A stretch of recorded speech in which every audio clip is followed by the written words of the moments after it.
em tempos de tantos eventos transmitidos pela internet, tantos eventos online, a oportunidade de compartilhar essas discussões com colegas tão renomados e tão preparados é realmente muito desafiadora. A SBCO tem caminhado nesse sentido de poder conversar melhor e conversar mais ativamente com os nossos pacientes e com o público em geral.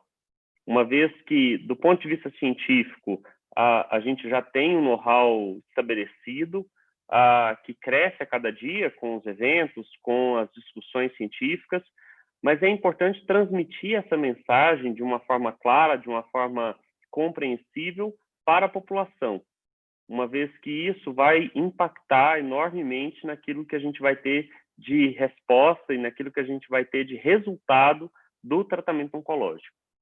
Como você falou, o meu tema aqui hoje, nessa noite, é o planejamento da cirurgia oncológica segura. E aí é importante a gente entender o conceito de segura ou de segurança que a gente está colocando aqui. Muitas vezes, quando a gente lê a palavra no pé da letra, a gente só pensa em questões técnicas ou se fazer o procedimento no local adequado ou com as condições adequadas, mas o conceito de segurança que a gente está aplicando hoje, ele vai muito além disso. A cirurgia oncológica segura é a cirurgia do câncer que acontece a tempo, ou seja, no momento adequado na sequência do tratamento, que é tecnicamente correta, ou seja, realizada por um profissional com treinamento, com expertise e que conhece aquela doença, e que seja acessível a todos os pacientes. Então, o conceito de segurança perpassa esses três conceitos e é fundamental que a gente leve isso em consideração. Por que a gente escolheu esse tema, como o Alexandre colocou e a doutora Ana, a diretora-geral do INCA também muito bem explicou, para discutir esse ano? Porque, de fato, mesmo antes da pandemia e mesmo para além da pandemia, o câncer não tem sido adequadamente tratado e endereçado no nosso país. Há muitos gargalos, há muitas dificuldades a serem vencidas, e as principais que eu poderia elencar, também citando aí os colegas que me precederam, são a dificuldade no diagnóstico precoce, por não se ter o hábito de realizar exames periódicos ou por não se ter acesso a esses exames periódicos, mas também pela dificuldade de se investigar quando se tem alguma queixa. Então, é bom lembrar que hoje a gente tem um tempo para a realização de uma colonoscopia num paciente que tem um sangramento intestinal muito dilatado, não só no Sistema Único de Saúde, mas às vezes no sistema suplementar também, no sistema privado, no sistema de convênios. Uma vez realizado o exame e realizada uma biópsia, muitas vezes o tempo que se leva para se ter esse resultado é o tempo suficiente para que a doença mude de estadiamento, ou seja, para que o câncer progrida e que a cirurgia simplesmente não seja o tratamento suficiente. Então, esse é o grande desafio que nós temos hoje, enquanto sociedade, enquanto entidades responsáveis pelo tratamento do câncer no país, que é trazer a ideia do diagnóstico precoce, o acesso ao diagnóstico temporal e o tratamento adequado como fatores que mudam todo o direcionamento de investimento, inclusive, do sistema para um sucesso no tratamento do câncer. O câncer é essencialmente uma doença curável. Ele é tempo dependente. Este conceito é muito importante. Quando nós diagnosticamos o câncer a tempo de ele ser tratado com medidas locais, a chance de cura aumenta significativamente.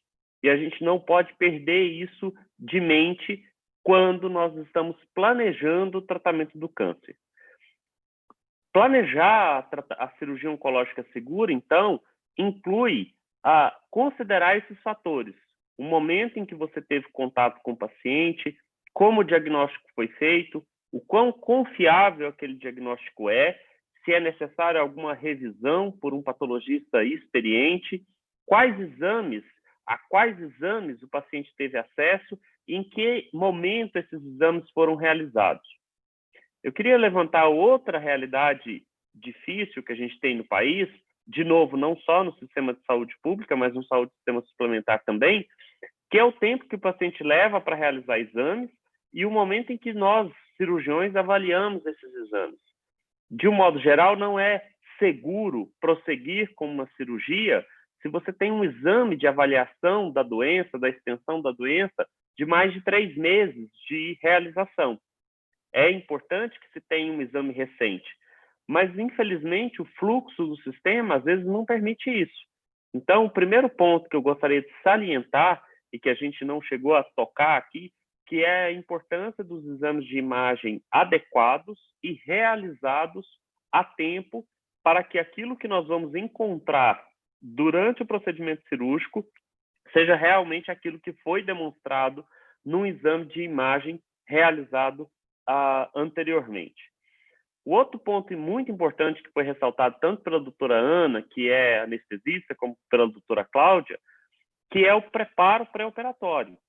O paciente que nós vamos operar, ele precisa ser candidato no sentido de ser capaz de tolerar o procedimento cirúrgico necessário. E muitas vezes, intervenções que podem ser realizadas no manejo multidisciplinar do tumor, como, por exemplo, aproveitando o tempo que eventualmente o paciente tem recebendo quimioterapia pré-operatória, pode fazer a diferença entre uma cirurgia com mais ou com menos complicações. E isso é muito importante. Então, as decisões e o planejamento não devem ficar a cargo de um único profissional, mas devem incluir todos os profissionais, como nós estamos discutindo aqui hoje. É bom lembrar que, para 2030, a gente espera um aumento de 50% nos casos de câncer no mundo todo e no Brasil. E há uma estimativa de que no mundo, em 2030, sejam necessários algo em torno de 45 milhões de procedimentos por ano para se tratar o câncer. A cirurgia, ela não se aplica somente no tratamento curativo do câncer, principalmente nesta função, mas não somente nessa função. A cirurgia tem um papel muito importante na prevenção do câncer e cada vez mais, uma vez que a gente entende os fatores de risco e a gente entende aqueles casos que estão sob maior chance de desenvolver o câncer e, eventualmente, um procedimento pode oferecer a prevenção do aparecimento da doença, mas também nós atuamos na melhoria da qualidade de vida, inclusive no tratamento paliativo, naquela fase em que a gente não está objetivando, já que não há como tratar objetivamente o tumor, mas há como melhorar a qualidade de vida, há como permitir a alimentação, há como permitir o controle da dor. Então, procedimentos cirúrgicos oncológicos são e vão continuar sendo uma das partes fundamentais do tratamento oncológico nos próximos anos. Dado isso, o planejamento do procedimento cirúrgico passa também para aquele momento da realização da cirurgia em si, em que um time integrado, um time com expertise nas técnicas e no manejo intraoperatório necessário para remover a doença, com a drenagem linfática, com margens de segurança, inclusive checando essas margens de segurança no intraoperatório, se faz necessário. Aqui, de novo, o time multidisciplinar se faz presente. O cirurgião, ele remove, ele faz o procedimento cirúrgico, mas ele precisa do apoio e da atuação do anestesista engajado no melhor resultado. Ele precisa do apoio e da presença do patologista para realizar uma análise intraoperatória, para dizer que aquela extensão da cirurgia é suficiente, que não é necessário realizar mais ou que não se pode realizar menos ressecções para não se deixar a doença residual, que compromete as chances de cura do paciente. Então, esse planejamento no intraoperatório passa por esse manejo interdisciplinar e por essa expertise compartilhada. E eu diria que o planejamento da cirurgia oncológica ele vai além do pós-operatório. Um ponto fundamental hoje é a reabilitação. é como nós vamos fazer o paciente que foi submetido a um procedimento cirúrgico retornar à sua qualidade de vida pré-tratamento ou encontrar a sua melhor qualidade de vida após o tratamento. E isso é fundamental. Não há que se pensar que a vida do paciente termina ou que a qualidade de vida se resume àquilo que se vai fazer na cirurgia. Mas, na verdade, o que vai ser visto, o que vai ser sentido após a realização do procedimento cirúrgico. E isso é responsabilidade, isso é fundamental para a equipe cirúrgica, para o cirurgião oncológico, para todos os profissionais cirúrgicos com expertise em tratamento de câncer pensar. Essa reabilitação ela começa muitas vezes no pré-operatório, sabendo e antevendo as alterações do funcionamento do organismo que vão ser implicadas, que vão ser produzidas pela cirurgia. Então, às vezes, a gente entende que o paciente vai receber uma alteração do funcionamento do intestino, outras vezes ele vai necessitar de um desvio do trânsito intestinal temporário ou definitivo.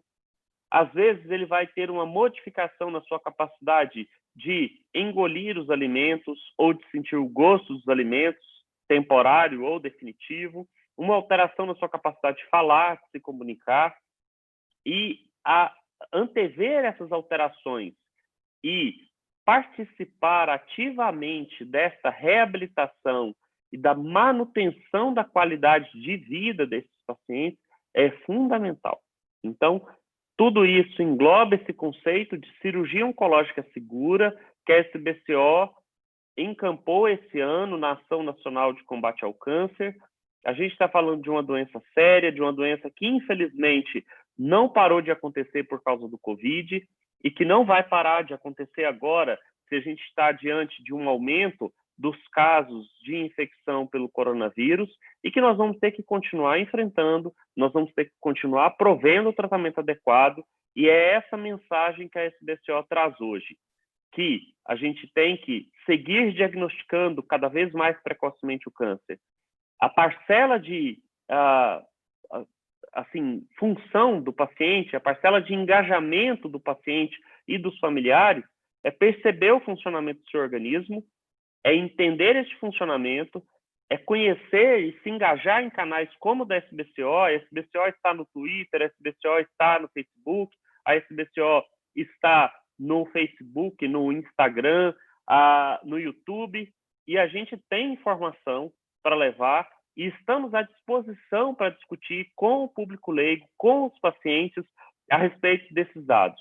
Porque cada vez mais, se nós diagnosticarmos precocemente o câncer, nós vamos poder realizar tratamentos mais efetivos que vão despressionar o sistema de saúde como um todo, e a gente vai encarar essa luta como uma possibilidade de vitória muito maior. Então, eu queria agradecer de novo a possibilidade de falar a todos vocês, parabenizar você, Bruno e Algomercino, pela execução brilhante dessa Ação Nacional de Combate ao Câncer em 2020, com todo o impacto que esse conteúdo gerado hoje vai ter, está tendo e vai ter, e dar seguimento ao evento. Muito obrigado.